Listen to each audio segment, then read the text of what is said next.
जब भी किसी बिल्डिंग, हाउस या किसी भी स्ट्रक्चर का कंस्ट्रक्शन शुरू किया जाता है तो सबसे पहले जिस चीज पर ध्यान दिया जाता है वो है सॉइल की बियरिंग कैपेसिटी। आसान भाषा में कहे तो बियरिंग कैपेसिटी का मतलब होता है मिट्टी कितना वजन को सुरक्षित तरीके से सहन कर सकती है, क्योंकि कोई भी बिल्डिंग आखिरकार जमीन पर ही खड़ी होती है। इसलिए अगर मिट्टी मजबूत नहीं है या उसकी बियरिंग कैपेसिटी कम है तो पूरे बिल्डिंग की स्टेबिलिटी खतरे में पड़ सकती है। सॉइल यानी मिट्टी की बियरिंग कैपेसिटी को प्रभावित करने वाले कई फैक्टर्स होते हैं, जैसे सॉइल का टाइप, सॉइल की डेंसिटी, मॉइस्चर कंटेंट, कॉम्पैक्शन और एक बहुत ही महत्वपूर्ण फैक्टर वाटर टेबल यानी कि जमीन के नीचे मौजूद पानी का लेवल। अब यहाँ सवाल ये है कि आखिर वाटर टेबल का सॉइल की बियरिंग कैपेसिटी से क्या संबंध है? जमीन के नीचे मौजूद पानी किसी बिल्डिंग की फाउंडेशन स्ट्रेंथ को कैसे प्रभावित कर सकती है? तो इसे समझने के लिए सबसे पहले हमें ये समझना होगा कि वाटर टेबल होता क्या है। असल में जमीन के अंदर अलग अलग डेप्थ पर सॉइल के पार्टिकल्स के बीच खाली जगह होती है जिसे वॉइड्स कहा जाता है। इन वॉइड्स में कभी कभी हवा भरी होती है और कभी कभी पानी। जब पानी के अंदर एक ऐसा लेवल आता है जहां से नीचे की सारी वॉइड्स पानी से भर जाती है, उसी लेवल को वाटर टेबल कहा जाता है। यानी सिंपल शब्दों में कहे तो जमीन के नीचे का वो लेवल जहां से नीचे की मिट्टी पूरी तरह पानी में सैचुरेटेड होती है, वही वाटर टेबल होता है। अब यहाँ पर बहुत इंपॉर्टेंट कॉन्सेप्ट आता है इफेक्टिव स्ट्रेस का। सॉइल मैकेनिक्स में इफेक्टिव स्ट्रेस का मतलब होता है वो स्ट्रेस जो सॉइल पार्टिकल्स के बीच कांटेक्ट के जरिए ट्रांसफर होता है। यही इफेक्टिव स्ट्रेस सॉइल की स्ट्रेंथ और बियरिंग कैपेसिटी को डिटरमाइन करता है। जब सॉइल ड्राई होती है या उसमें पानी कम होता है तो सॉइल पार्टिकल्स एक दूसरे के साथ ज्यादा मजबूती से कांटेक्ट में रहती है। इससे फ्रिक्शन भी ज्यादा होता है और सॉइल की बियरिंग कैपेसिटी भी अच्छी होती है। लेकिन जब सॉइल के अंदर पानी की मात्रा बढ़ जाती है, खासकर जब वाटर टेबल सरफेस के करीब आ जाता है, तो सॉइल पार्टिकल्स के बीच पानी भर जाता है। इससे पार्टिकल्स के बीच कांटेक्ट कम हो जाती है और फ्रिक्शन भी कम हो जाता है और इसी वजह से सॉइल की स्ट्रेंथ और बियरिंग कैपेसिटी कम हो जाती है। इसे एक आसान एग्जांपल से समझते हैं। अगर आप सूखी रेत पर खड़े होते हैं तो वो आपको अच्छी तरह सपोर्ट करती है, लेकिन अगर वही रेत पानी से पूरी तरह भीग जाए तो उस पर खड़ा होना मुश्किल हो जाता है और आपके पैर नीचे धंसने लगते हैं। यह बिल्कुल वही सिचुएशन है जो वाटर टेबल के ऊपर आने पर सॉइल में होती है। जब वाटर टेबल नीचे होता है यानी फाउंडेशन लेवल से काफी नीचे होता है तो सॉइल कंपैरेटिवली ड्राई होती है और उसकी बियरिंग कैपेसिटी ज्यादा होती है। लेकिन जब वाटर टेबल ऊपर उठकर फाउंडेशन के पास आ जाता है तो जो सॉइल है वो सैचुरेटेड हो जाती है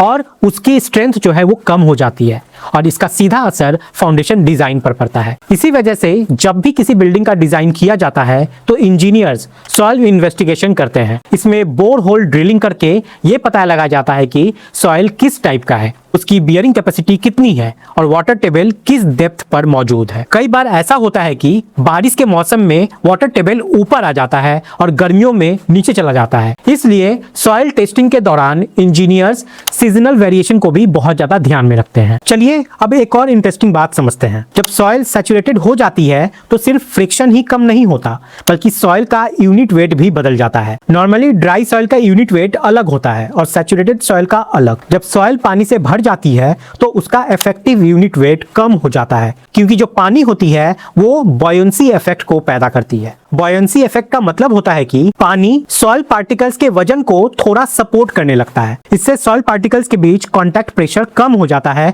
और बियरिंग कैपेसिटी घट जाती है। इसी कारण से सॉइल मैकेनिक्स में एक टर्म इस्तेमाल होता है सबमर्ज्ड यूनिट वेट। जब फाउंडेशन वाटर टेबल के नीचे होती है तो इंजीनियर्स सबमर्ज्ड यूनिट वेट को कंसीडर करके ही बियरिंग कैपेसिटी को कैलकुलेट करते हैं। अगर इस इफेक्ट को डिजाइन में कंसीडर नहीं किया गया तो फ्यूचर में फाउंडेशन सेटलमेंट की समस्या जरूर आ सकती है। कई बार आपने देखा होगा कि नदी के किनारे या कोस्टल एरियाज में बिल्डिंग जल्दी सेटल होने लगती है। इसका एक बड़ा कारण ये होता है कि वहां वाटर टेबल बहुत ऊपर होता है और सॉइल हमेशा सैचुरेटेड कंडीशन में रहती है। इसी तरह मार्शी लैंड या लो लाइंग एरियाज में भी वाटर टेबल काफी शैलो होता है, इसलिए वहां फाउंडेशन डिजाइन करते समय एक्स्ट्रा प्रिकॉशन हमें लेना पड़ता है। चलिए अब एक और महत्वपूर्ण बात को समझते हैं। जब सॉइल सैचुरेटेड हो जाती है और उस पर लोड पड़ता है तो सॉइल के अंदर मौजूद पानी तुरंत बाहर नहीं निकल पाता। इससे सॉइल में पोर वाटर प्रेशर बढ़ जाता है, और जब पोर वाटर प्रेशर बढ़ता है तो इफेक्टिव स्ट्रेस और कम हो जाता है। इसका मतलब यह है कि सॉइल की स्ट्रेंथ और ज्यादा कम हो जाती है, और यही कारण है कि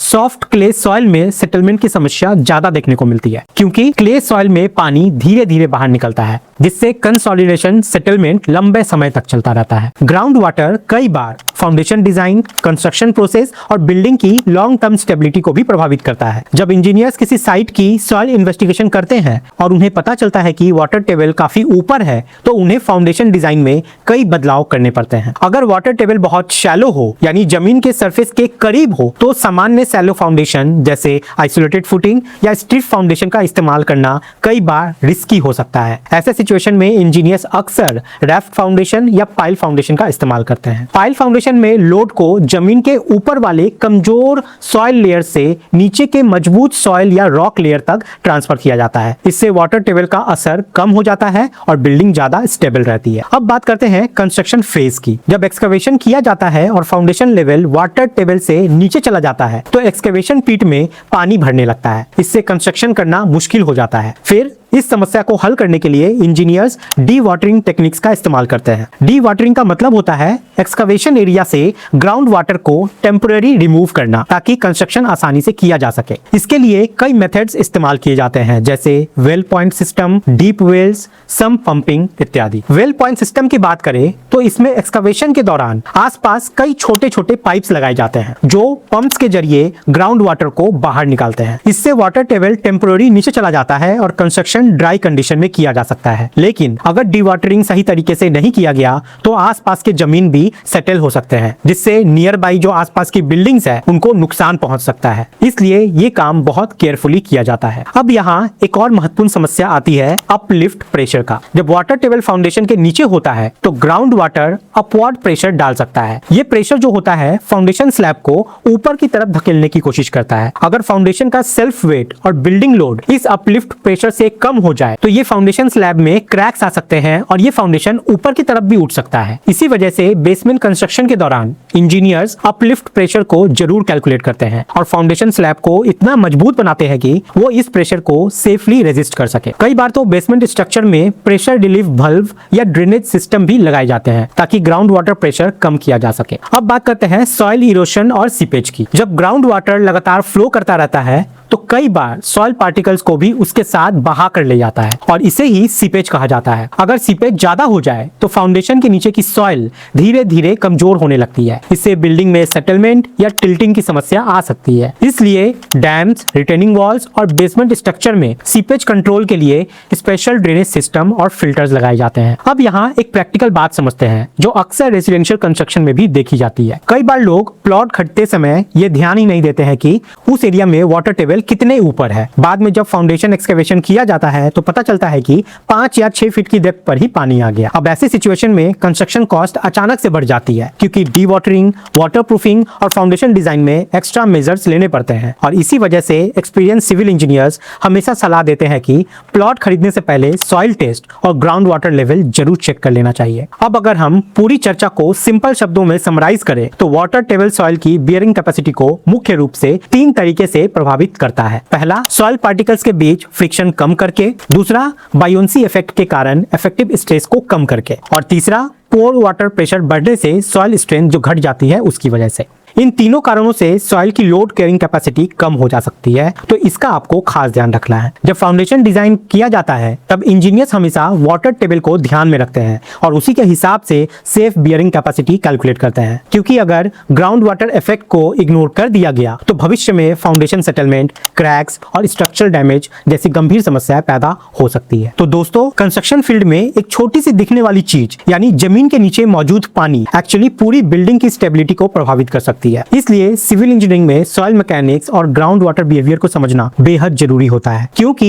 एक मजबूत बिल्डिंग सिर्फ अच्छे कंक्रीट और स्टील से नहीं बनती, बल्कि सही फाउंडेशन डिजाइन और सॉइल अंडरस्टैंडिंग से बनती है। और यही कारण है कि कहा जाता है किसी भी बिल्डिंग की असली ताकत जमीन के नीचे छिपी होती है। तो बच्चों, उम्मीद करते हैं आपको ये जानकारी जरूर पसंद आई होगी। अगर आई है तो इसे अपने दोस्तों के साथ शेयर कीजिए और कमेंट में बताइए कि अगला टॉपिक किस टॉपिक पे होना चाहिए। मिलते हैं अगली वीडियो में एक और प्रैक्टिकल सिविल इंजीनियरिंग टॉपिक के साथ। तब तक के लिए धन्यवाद।